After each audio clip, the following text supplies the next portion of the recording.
നമസ്കാരം. തെന്നാലി രാമൻ കഥകളിലെ 21ാമത്തെ കഥ. അന്തഃപുരത്തിൽ കുറേ പുതിയ ഭിത്തി ചിത്രങ്ങൾ. അതിസമർത്ഥനായ ഒരു ചിത്രകാരൻ വരച്ചവയാണ്.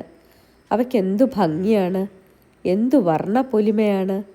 അവയിൽ ഏറ്റവും മനോഹരം ഏതായിരുന്നു?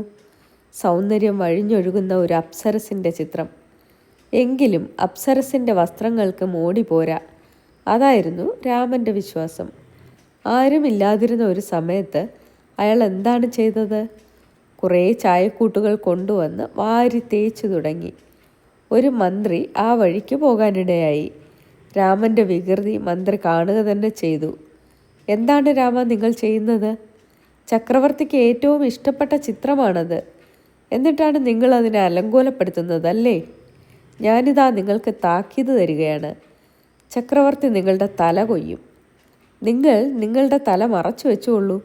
അതാണ് നിങ്ങൾക്ക് നന്ന്, മന്ത്രി പറഞ്ഞു. അടുത്ത പ്രഭാതമായി. ചക്രവർത്തി ഉറക്കമുണർന്ന് കിടപ്പുമുറി തുറന്നു. അപ്പോൾ അദ്ദേഹം ഒരു കാഴ്ച കണ്ടു. പകച്ചു നിന്നു. ഒരു മൺകലത്തിനകത്ത് തല കടത്തി വെച്ച് നിൽക്കുന്ന ഒരു മനുഷ്യൻ. ആരാണ് നിങ്ങൾ? എന്തിനീ കോലം കെട്ടി? ചക്രവർത്തി നീരസത്തോടെ ചോദിച്ചു. കലത്തിനകത്തുള്ള വായിൽ നിന്ന് ഉത്തരം കേൾക്കാറായി. തിരുമനസ്സേ, ഞാൻ രാമനാണ്. ഞാൻ അറിയാതെ ഒരു തെറ്റ് ചെയ്തു പോയി. അവിടുന്ന് എൻ്റെ തല വീശുമെന്ന് മന്ത്രി പറഞ്ഞു. എൻ്റെ തല ഒളിച്ചു വെക്കുന്നത് കൊള്ളാം പോലും. അതുകൊണ്ടാണ് ഞാനിങ്ങനെ ഇവിടുത്തെ മുന്നിൽ വന്ന് നിന്നത്. ചക്രവർത്തിക്ക് ചുണ്ടിലൊരു ചിരി വിടർന്നു. നന്ദി.